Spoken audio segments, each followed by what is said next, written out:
The air in the courtroom was thick with the sterile scent of polished wood and the nervous energy of the litigants. Bright, hot lights from the overhead cameras cast harsh, unforgiving shadows, bleaching the color from the faces of everyone in the room. Richard Harrison sat on the witness stand, his hands clasped so tightly in his lap they were turning white.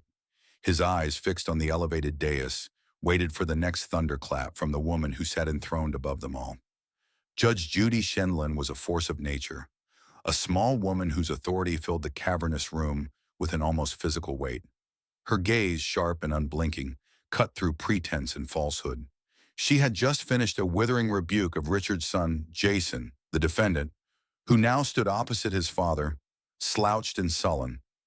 The subject of their dispute, the very reason for their presence in this crucible of justice, lay peacefully on the floor beside Jason's feet, a massive cane corso pit bull mix. The dog, named Brutus, was a magnificent creature. His coat was a deep charcoal brindle, a swirling tapestry of dark grays and blacks.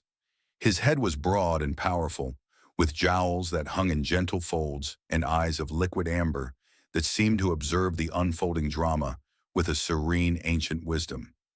His muscles rippled beneath his taut skin, a testament to his strength, yet he lay calm, a gentle giant in the eye of the storm. He occasionally blinked, his long tail giving a lazy thump against the linoleum floor, a sound that seemed to echo in the silent, tense room. Judge Judy's voice sliced through the quiet, a question that was deceptively simple, but held the weight of an accusation. "What kind of dog is it?" Richard, startled from his reverie, stammered the answer. "A cane corso pit bull mix." He felt the eyes of the entire courtroom on him. The bailiff, the court reporter, the producer in the back corner. And most importantly, Jason's. He could feel his son's resentment radiating from across the room, a silent protest at this public airing of their private pain. Judge Judy leaned forward, her elbows on the bench.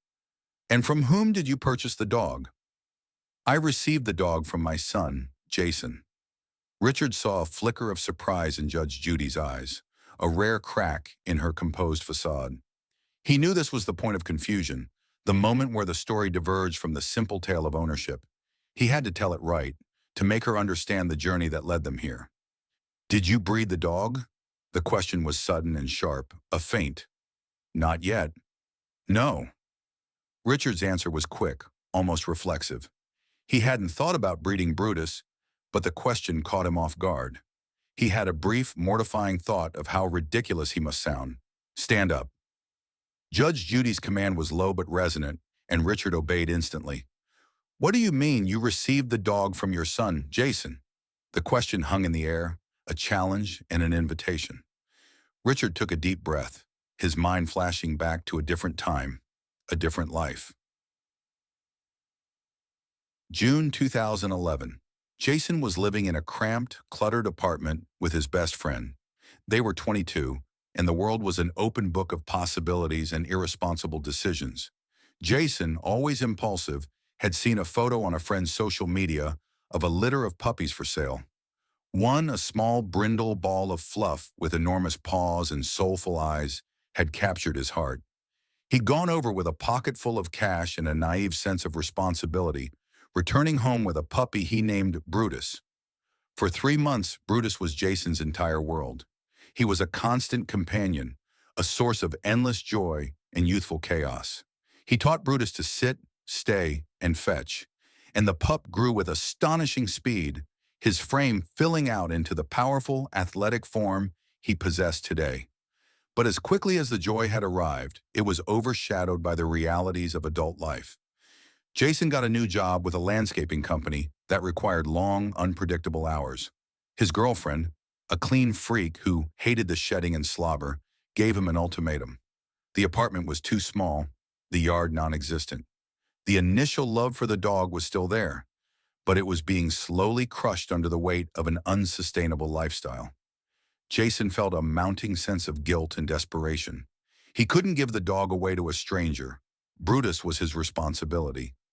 He thought of his father, a man who lived a quiet, solitary life in a small house with a spacious, fenced-in backyard in Madisonville, Cincinnati. Richard had recently retired, and the loneliness had been a palpable thing during their weekly phone calls. Jason saw a solution, a way to absolve his guilt and give the dog a good life. September 2011. Jason pulled his dented pickup truck into his father's driveway. Brutus, sensing the change in routine, whined softly from the passenger seat. The dog's big head rested on the dashboard, his eyes wide and curious. Richard opened the front door, his face a mask of weary confusion. "What's going on, Jason?" "Dad," Jason began, his voice barely above a whisper. "I can't do this anymore. I can't take care of him. I don't have the time." He looked away ashamed. "He needs a real home, with a yard." Richard stepped out, his gaze falling on the dog. He had known the pup was big, but seeing him up close was something else entirely. He was a magnificent beast, calm and steady. Brutus whined again and then, as if sensing the emotional gravity of the moment, pushed his head against the window, his eyes meeting Richard's. For a moment, Richard felt a profound hesitation. He was an older man, and this was a huge, powerful dog. But then he saw the look in his son's eyes, a mix of defeat, guilt, and a plea for help. He also saw the gentle soul of the dog staring back at him. Brutus seemed to be asking for a home, a quiet place where he could just be. "Did you give him away?" Richard asked, his voice low and cautious. "I gave him to you, Dad," Jason said. He no longer could care for him. And with that simple exchange, the ownership of Brutus was transferred. Jason unloaded the dog's food, his bed, his toys. He gave his father a quick hug and a set of instructions, then got back in his truck and drove away. As Richard watched his son disappear down the street, he felt an unexpected sense of peace. He was no longer alone. He had Brutus, and Brutus had him. The courtroom doors creaked as someone entered, and Richard's mind snapped back to the present. He saw Jason, still looking down at his feet, refusing to meet his eyes. Richard felt a swell of anger and hurt. After 7 years of quiet companionship, after Brutus had become the very heart of his home, Jason had appeared again, demanding the dog back. He no longer could care for him, Richard repeated to Judge Judy, his voice stronger now, filled with the weight of the years. "I took him in. I gave him a home." Judge Judy's gaze shifted to Jason, who finally looked up, his jaw clenched. "When did you buy the dog from your friend? In what month and year?" Jason answered, his voice a low monotone. "It was June of 2011. "And how long did you have the dog?" "About 3 months. "And then what did you do with the dog?" The question hung in the air, a final test. Richard felt his heart pound against his ribs. He knew the answer, but he wanted to hear it from Jason, to see if his son would admit the truth of what had happened. Jason paused, his eyes flickering towards his father, then back to the judge. "I gave him to my dad." The admission was out, but it was stated with no emotion, as if he were recounting a business transaction. Judge Judy, however, was not finished. She was digging for the emotional truth, the human story behind the legal facts. "Where was he living at the time?" she asked. Jason's eyes, for the first time, held a hint of remorse. "In Madisonville, in Cincinnati." "Who was he living with?" "Himself." The word hung in the air, a small, sad truth. Richard had been alone. Brutus had changed that. He had filled the silence, the emptiness. He was a presence in the house, a warm weight at the foot of the bed, a rumble of contentment. He had been a gift, yes, but not in the way Jason had intended. He was a gift of companionship. "So you gave him the dog somewhere around September of 2011? "That's correct." Richard looked at Brutus, still lying patiently on the floor. He saw the bond, the silent agreement that had been formed between them years ago.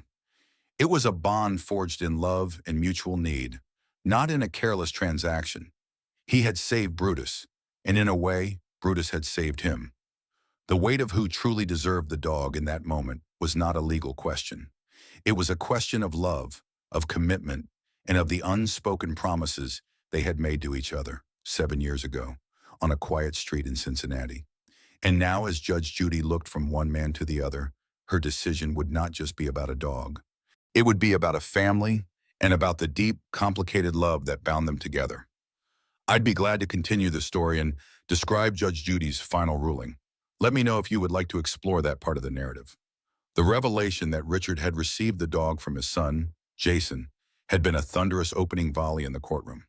Now, as the tension settled into a low, simmering hum, Richard stood before Judge Judy, the weight of his testimony pressing down on him. The dog, Brutus, lay placidly by Jason's feet, oblivious to the emotional tempest swirling around him. The air was thick with unspoken recriminations. Jason, still sullen, avoided his father's gaze while Richard's ex-wife, Lisa Bennett, sat on the hard bench, her face a mask of practiced neutrality. Judge Judy's eyes, sharp as a surgeon's scalpel, moved from Richard to Lisa and back again. She was no longer just a judge of facts. She was a coroner of broken relationships. She had sensed a deeper truth waiting to be unearthed, a new layer to this Shorman, convoluted story. Her next question was delivered with a deceptive calm that belied its potential for devastation.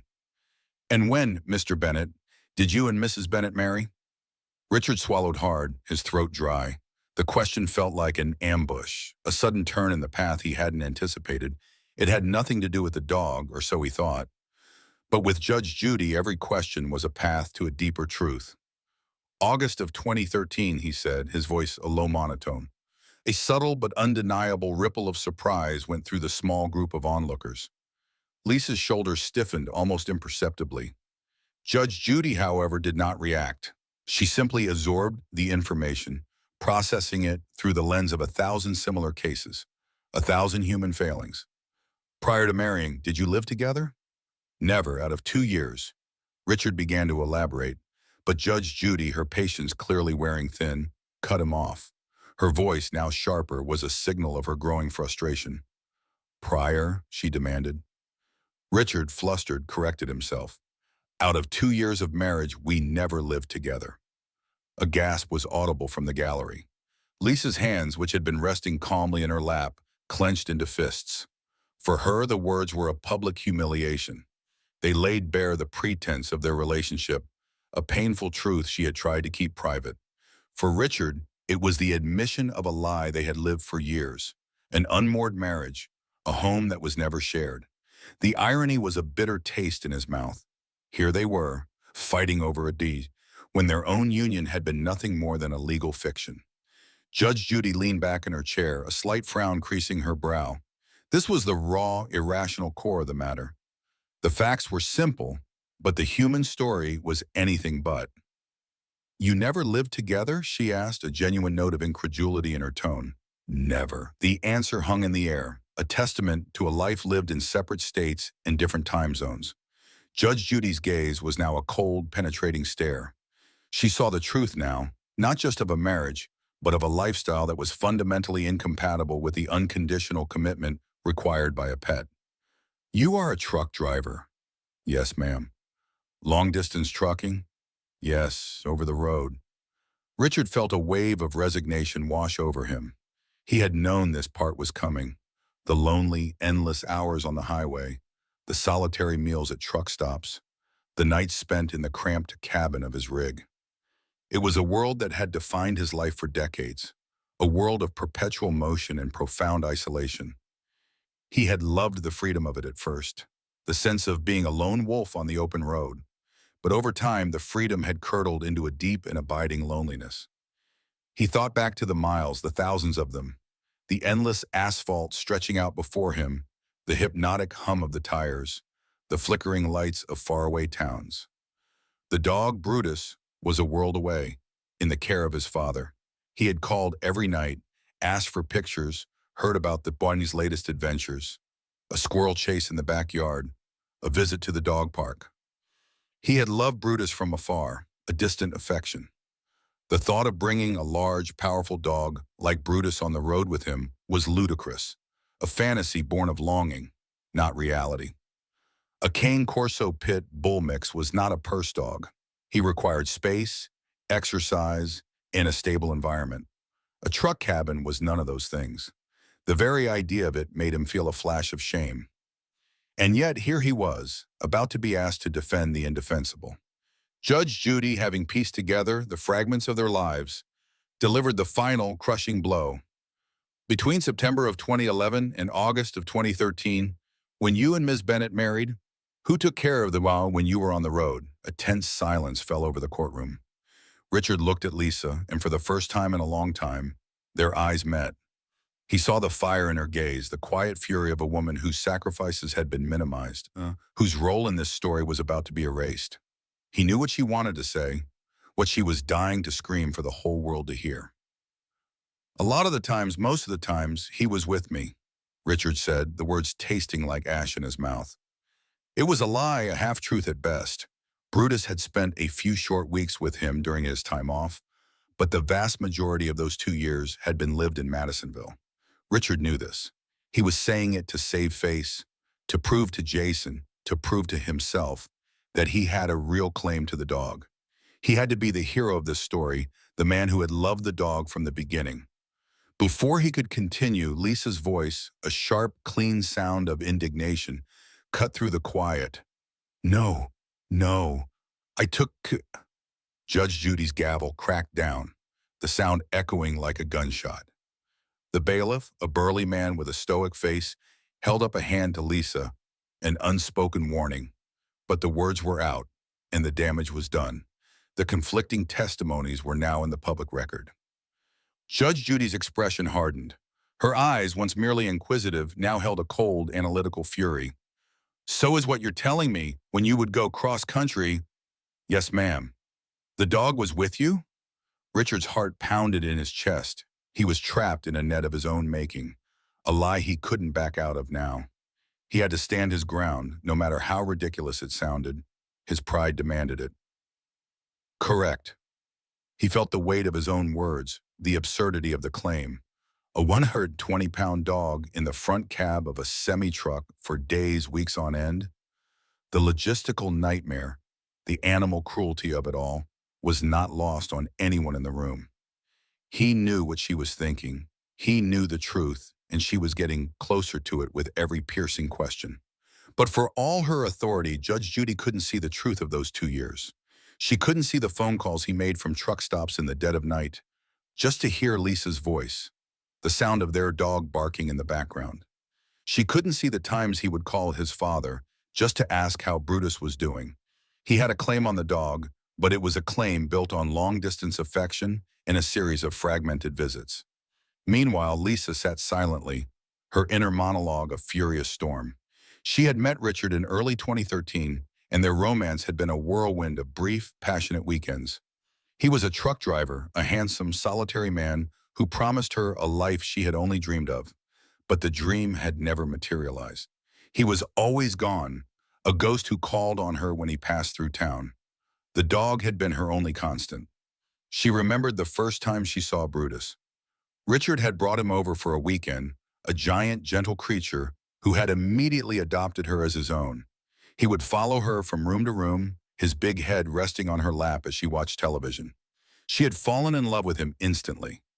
When Richard left for his next trip, he had simply asked, "Can you watch him for a few days?" A few days turned into a week into a month, and a month into 2 years. She had been the one who took him to the vet when he had an ear infection. She had been the one who woke up at 5 a.m. in the freezing cold to let him out. She had been the one who taught him to speak on command and fetch her slippers. She had loved him and cared for him, and he was as much a part of her life as the bed she slept in. And yet, here was Richard, standing in court, claiming he had taken the dog with him on the road. The irony was not lost on her. He had never made time for her, never wanted to combine their lives. Their relationship was a series of quick, fleeting moments. But for the Dorf, for Brutus, he was now suddenly the committed owner, the heroic figure who had taken his pet on the arduous journey of a cross-country trucker. It was a painful, absurd lie. Judge Judy's voice broke through the silence again. A low, dangerous rumble. You're telling me this dog, this large, powerful animal, was in the cabin of your rig for months on end? Richard nodded, his face pale but resolute. Yes, ma'am, he's a good travel companion. The air in the courtroom was thick with a palpable tension.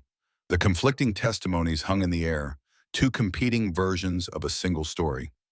Mr. Bennett, the proud owner who took his dog on the road with him, and Mrs. Bennett, the heartbroken caretaker who had been left behind. The truth in this case was not a matter of fact, but a question of who had the stronger claim on a love that was given freely and then cruelly taken away. The reader, just like the judge, was left to weigh the conflicting narratives, to decide for themselves who had truly earned the love of Brutus, the quiet, majestic dog who had no voice in his own destiny. I'd be glad to continue the story and describe Judge Judy's final ruling, or to explore another part of this complex family drama. The air in the courtroom, once thick with the acrid scent of nervous sweat, now hummed with the palpable tension of a lie caught in the act. Richard Bennett had just made a claim so preposterous, so utterly divorced from reality, that a hush had fallen over the spectators. He had insisted that his 120-pound Cane Corso Pit Bull mix, a dog as big and imposing as a small bear, had been his constant companion on the long, grueling roads of his trucking roots. Judge Judy, her gaze unblinking and her expression as hard as granite, had heard it all before. The small inconsistencies, the subtle shifts in body language, the desperate attempts to salvage a failing story. She leaned forward, the polished wood of her bench reflecting the harsh studio lights, and delivered her next line with the quiet, terrifying precision of a predator closing in. "Is that what you're saying to me?" Richard's brain, which had been a mask of stoic defiance, now began to visibly crack. A single bead of sweat trickled from his temple, carving a path through the faint lines on his forehead. He saw his son Jason's jaw twitch, a smirk barely concealed by the tilt of his head. He felt the weight of his ex-wife Lisa's scorn from the spectator bench. There was no easy way out of this. He had to double down. "Yes, Your Honor, I would have to say most of the time. Sometimes I left him home."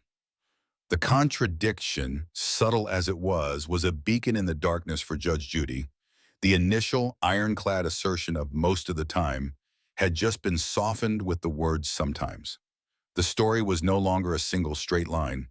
It was beginning to twist and turn, just as every fabricated tale eventually does. Judge Judy's eyes narrowed, a silent signal that she had detected the first crack in his credibility. "With whom?" she demanded, the two words delivered with the sudden force of a judge's gavel. Richard hesitated. He was navigating a minefield of his own making, a web of inconsistent stories he had told over the years. In the chaos of his mind, he tried to recall which version was the most convenient for this particular moment. The one where he was the loving owner who took the dog on the road. The one where he was the dutiful father who trusted his son to care for his pet. Or the one where he was the estranged husband who relied on his wife, the very woman now sitting in judgment of him. His gaze flickered towards Jason. "My son, Jason."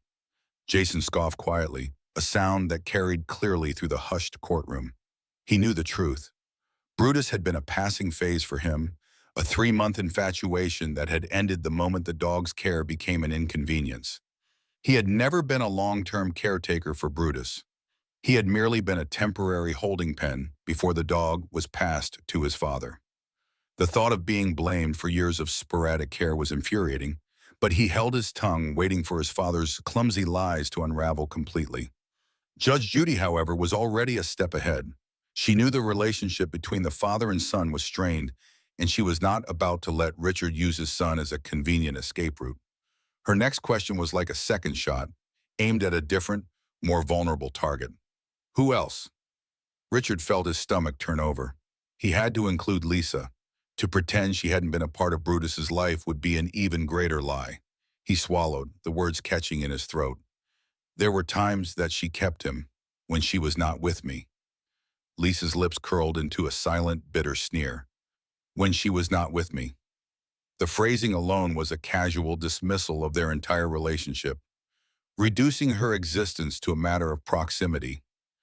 The thought of all the mornings she had woken up at dawn to take Brutus out, of all the food she had bought, of all the times she had sat on the floor and groomed his magnificent coat, it all felt erased in a single careless phrase.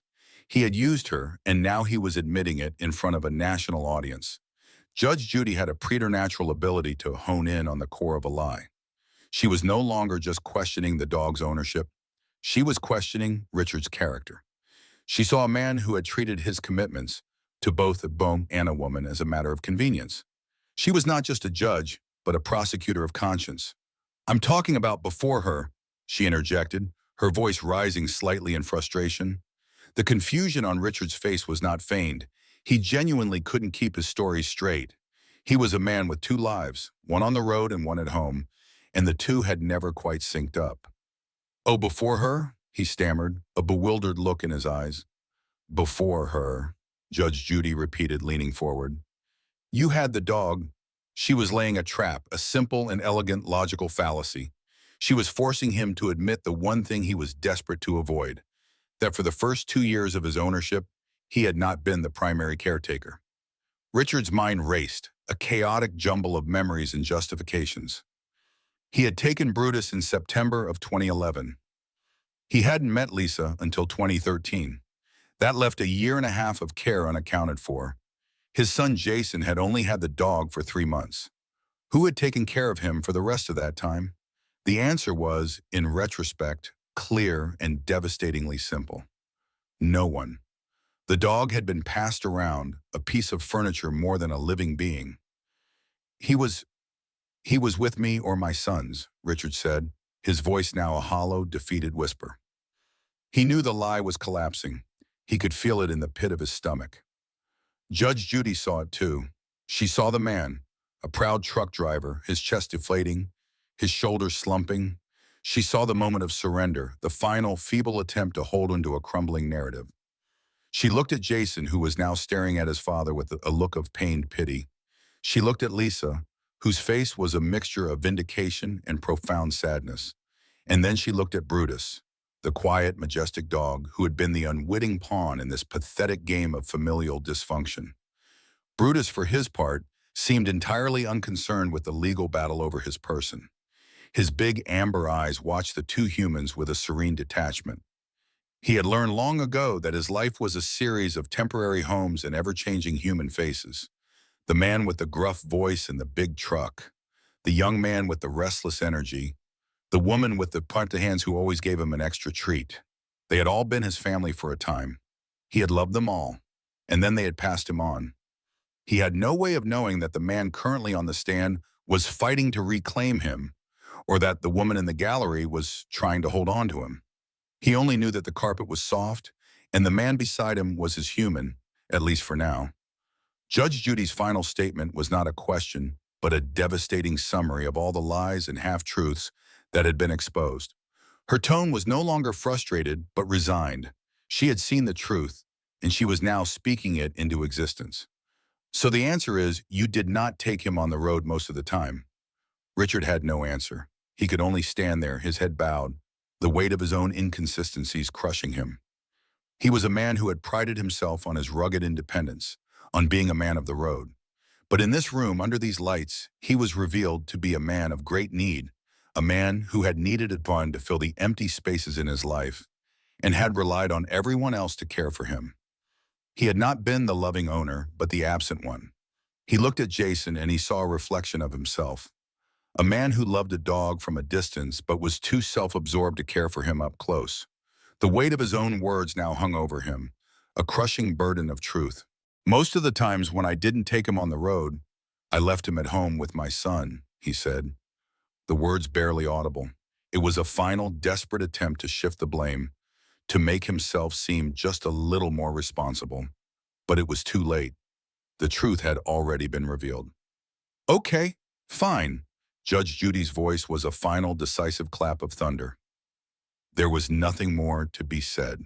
The case was no longer about Amal, but about the fragile bonds of family and the truth that lay buried beneath years of self-deception. The fate of Brutus, the majestic animal who had become the silent victim of their human drama, now rested in her hands. The courtroom air was so still, so charged with anticipation, that the buzzing of the fluorescent lights felt like a roar. Richard Bennett, a man who had navigated a lifetime of treacherous highways, now found himself utterly lost in the sterile, unforgiving expanse of a television studio. His last answer had hung in the air like a poorly constructed bridge, a fragile web of half-truths. He had claimed that Brutus had been his constant companion on the road, a claim that was now being dismantled, piece by piece. by the relentless interrogator on the dais. Judge Judy's stare was a physical force, boring into him, searching for the core of the man behind the facade. She had seen the flicker of panic in his eyes, the subtle shift in his posture. She knew he had lied, and she was now going to make him admit it. Her next question was delivered with the quiet, chilling menace of a huntress. Since when? What month and year? Richard's mind reeled. He had been a man of seasons and miles, not dates and details. The past was a long, blurry highway of truck stops, diners, and the lonely hum of a diesel engine.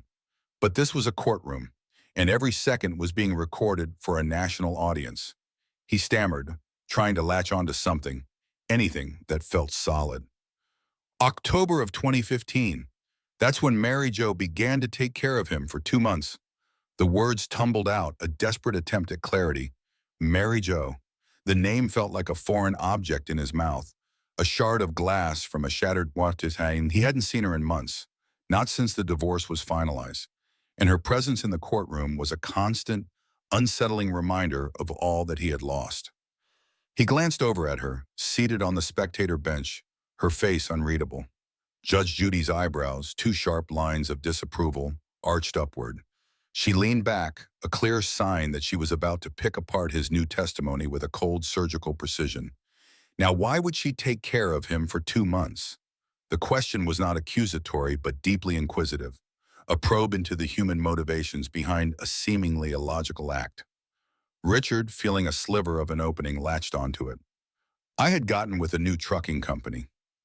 He thought he had found a solid excuse, a valid reason for the dog to be temporarily rehomed. But Judge Judy was not done. She had seen the elephant in the room and was about to address it head on. She cut him off with a raised hand. Just a second. When were you divorced? The question was a thunderclap. The date of their divorce was the key to this entire puzzle, the final piece of the messy, emotional timeline. Richard's heart pounded against his ribs. He felt the weight of all the spectators' eyes on him, their collective gasps echoing in his mind. In August of 2015, silence, a profound, aching silence that settled over the courtroom like a shroud. The date hung in the air, a fact that was both a lie and a truth. It was a lie because their marriage had been over long before the papers were signed.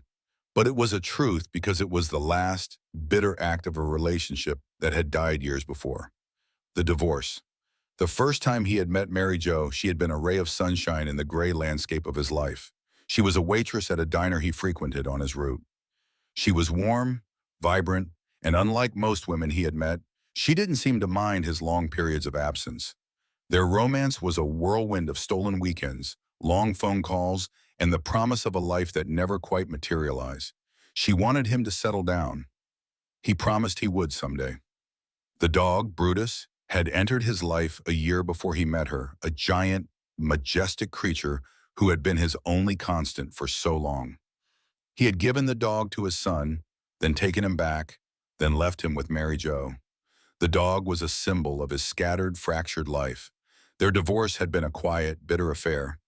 There was no property to divide, no children to fight over. Just the lingering bitterness of unfulfilled promises and the quiet resentment of a woman who had given her love to a man who was never truly present. The final papers had been signed in August 2015, 2 years after they had married and 1,000 miles apart. The finality of it had been crushing, leaving them both adrift. The text messages. For Mary Jo, the divorce was a beginning and an end. It was the end of a lie she had been living, but also the beginning of an overwhelming loneliness. The first few months were a blur of grief and solitude. She would sit in her small, quiet apartment, the silence a deafening testament to her broken heart. And then the texts started. They were from Richard, a simple message one day in early October. Hey, how are you? The message was casual, but the unspoken subtext was a lifeline, a desperate attempt to hold on to the last remaining thread of their relationship. The texts were a slow, methodical courtship of a wounded soul. He talked about his new job, the long roads, the solitary nature of his life. He talked about Brutus, his dog, his companion. One day the text came, a message that would change everything. I'm on a new route, don't have room for Brutus. The truck is too small. Could you Could you watch him for a bit? The message was an act of both cruelty and vulnerability. He was giving her something, a piece of his old life, but he was also taking something, her time, her energy, her peace. Mary Jo, however, didn't see it that way. She had seen it as an act of kindness, an olive branch. She remembered his soulful eyes, his gentle nature. She remembered the love he had given her, a simple, uncomplicated affection that had been a balm to her weary heart. She had replied, her thumbs flying across the small, glowing screen. He can come stay. I miss him. There were no words of reproach, no demands for an explanation. Just a simple, profound truth. The courtroom showdown. Judge Judy, the unflinching inquisitor, was watching Richard's discomfort with a keen eye. She could smell the fear radiating off him, the terror of a man caught in a lie. So after you were divorced? Yes, Richard said, his voice a whisper. You asked her to take care of your dog for several months? The question was a trap, a simple yes or no question that could not be answered with a simple truth. Richard knew this. He had lied to save face, but now the truth was out. The ex-wife he had so carelessly discarded was now his only alibi, his only hope. She asked me, he blurted out, a desperate, last-ditch attempt to shift the blame. The courtroom gasped. The lie was out, a bald-faced denial of his own testimony. Mary Jo's head snapped up, her face a mask of shocked indignation. She had been sitting there, a silent victim, and now she was being accused of something she didn't do. A quiet, furious fire ignited in her eyes. Judge Judy, however, remained calm. She simply stared at him, her gaze unwavering, her patience a thin thread about to snap. Oh, she said, the single word dripping with more sarcasm and judgment than 1,000 verbal rebukes. Well, you just started to tell me you were with a new trucking company. Richard's face crumpled. He was a truck driver, not a seasoned liar. He was not used to being called out on his falsehoods. He had been so focused on the big lie that he was the one who had taken care of the dog, that he had stumbled over the small, easily verifiable facts. The two stories, the story of his new job and the story of Mary Jo's request, were at war with each other. He could not claim both. He had to choose, and his choice would determine the fate of the dog. He pulled his phone from his pocket, his hands fumbling, his fingers trembling. He knew the texts were there, a digital record of the truth. He was no longer trying to prove his love for the Baum, or his responsibility, or his ownership. He was simply trying to prove his own sanity. She asked me if she could take care of the dog, he said, his voice a low, raspy whisper. I have it right here on my cell phone. The words were a final, desperate plea. The court held its breath. The fate of the dog now rested not on a testimony or a legal argument, but on a series of text messages from 2 years ago. A digital paper trail of a love that had died and a life that had moved on. The evidence was strong, but so were the emotions, the bitterness, the resentment. Could a series of simple text messages truly tell the whole story? Could they truly reveal the complexities of a love lost and a life unfulfilled? The suspense was unbearable. The court, the judge, and the ex-lovers themselves could only wait and see what the messages would reveal. The phone in Richard Bennett's trembling hand felt like a live wire. He had just made his final desperate move, a Hail Mary pass that he hoped would prove his ownership once and for all. The courtroom was as still as a tomb, every eye fixed on him, waiting for Judge Judy's reaction. He fumbled with the screen, pulling up the text messages, the faint blue glow illuminating his pale, sweat-slicked face. Judge Judy watched him, her expression a mask of detached scrutiny. She had seen countless litigants brandish their cell phones, their digital lifelines, as proof of a truth they could not articulate. She knew the texts were there, a digital paper trail of a love that had died and a life that had moved on. But she also knew that a text message, like a photograph, could only capture a single moment in time. It could not tell the whole story. Her gaze shifted from Richard to the dog, Brutus, still lying on the floor, his massive head resting on his paws. He was a silent, magnificent presence in the room, oblivious to the battle being fought over him. To Judge Judy, he was the only true victim here. He had been a symbol of companionship, a pawn in a game of emotional poker, a source of love and a source of conflict. His loyalty had been tested, his stability compromised, and all for the sake of two men and a woman who couldn't find a way to communicate, to share, or to love without terms and conditions. She looked back at Richard and then at Mary Jo, sitting on the spectator bench, her face a storm of conflicting emotions. The phone in Richard's hand was no longer a piece of evidence. It was an excuse. It was the last desperate act of a man who was fighting for a piece of his past, a piece of his son, and a piece of a woman he had let go of. Judge Judy's voice, when she finally spoke, was a low, resonant rumble. She was not asking a question. She was making a statement. Nice, okay. Right now, the dog is very happy. The words were a hammer blow. Richard's hand, still clutching the phone, dropped to his side. He had prepared for a verbal assault, a legal argument, a final definitive question. He had not prepared for this. A simple statement of fact, a truth so profound it rendered all his arguments irrelevant. The dog was happy. Brutus was content. That was the only thing that mattered. Mary Jo's head snapped up. She had been braced for a loss, a final cruel twist of fate that would see the dog ripped from her life yet again. But Judge Judy's words were a balm to her wounded heart. They were a recognition of her love, her care, and her quiet, unwavering commitment to a dog that was not her own. She felt a profound wave of relief wash over her, a feeling so strong it nearly brought her to her knees. The past 2 years had been filled with loneliness and regret, but Brutus had been her constant companion, a source of comfort and loyalty in a world of broken promises.